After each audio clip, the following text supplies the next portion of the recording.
متابعين أسعد الله مساكم بكل خير. رمضان كريم وأخواتي مباركة. أنا كنت حاولت أعمل بث مباشر لكن قدر الله وما شاء فعل، التليفون مش راضي يتجاوب.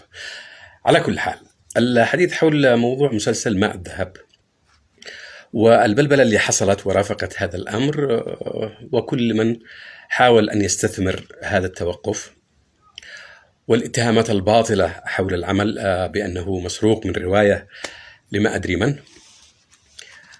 في كل حال، حبدأ لكم من الآخر.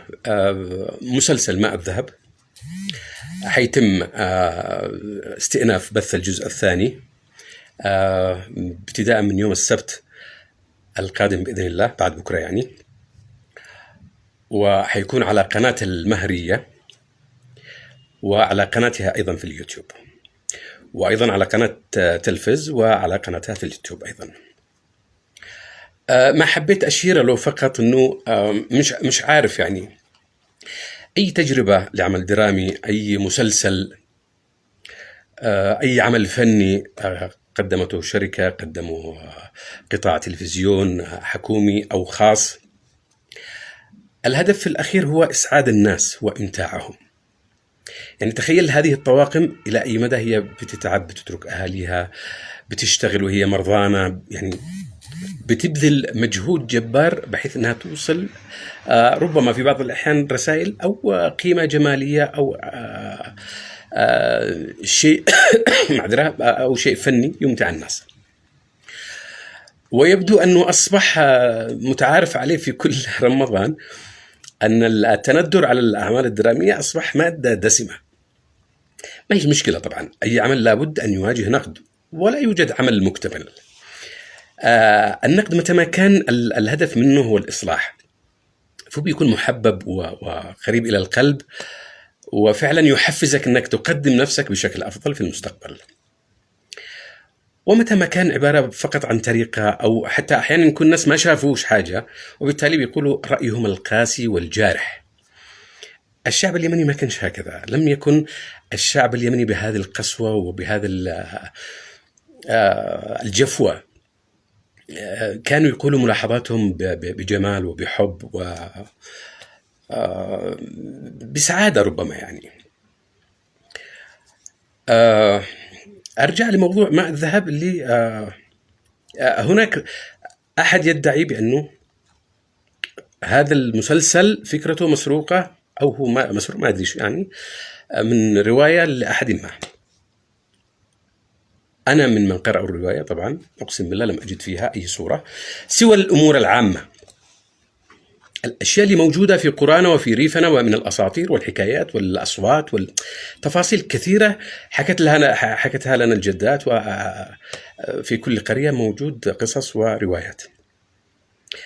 للأسف الأخ الكاتب ادعى أيضا أنه قدم إلى المحكمة، رفع قضية، لم يقدم إلى المحكمة، وهذا الأمر لم يصل إلا إلى وزارة الثقافة.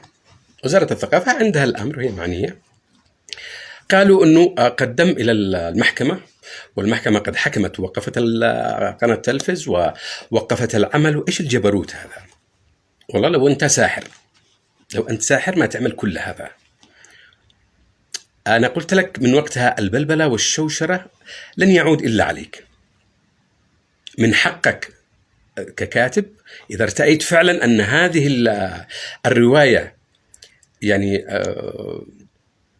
فيها جزء كبير من المسلسل تتشابه مع، من حقك تروح محكمة وتقاضي الدنيا كلها، هذا حق ما فيش أي شيء.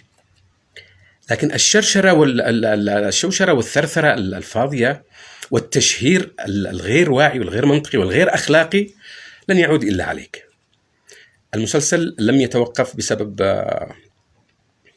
أي شيء، فقط أنه الشركة لها حساباتها ولها سياستها في الترويج وفي أيضا التسويق، ووصلت لقناعة في البيع وفي العرض للجزء الثاني بشكل مبكر.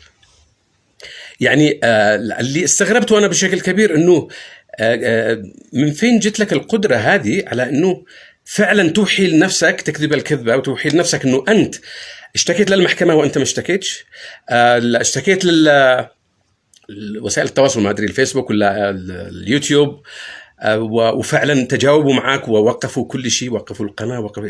ساحر انت فعلا يعني.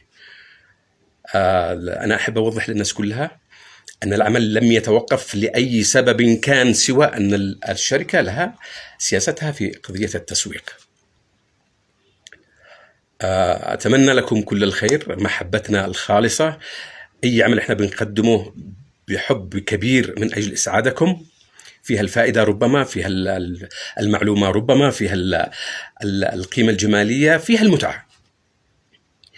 ولا يخلو عمل من اخطاء، وربما يعني اخطاء كبيره في بعض الاحيان، لكن بتوجيهكم، بطرحكم الجميل والراقي، اكيد بنتعلم. لو لاحظتوا من خلال يعني من سنوات طويله كانت الاعمال اغلبها هزل واستهبال وتهريج، وصلنا لمرحله كويسه بسبب متابعتكم، بسبب ارائكم، بسبب تقييمكم الجميل. ليلتكم سعيده، شهر مبارك، خواتم مباركه علينا جميعا، وشكرا جزيلا.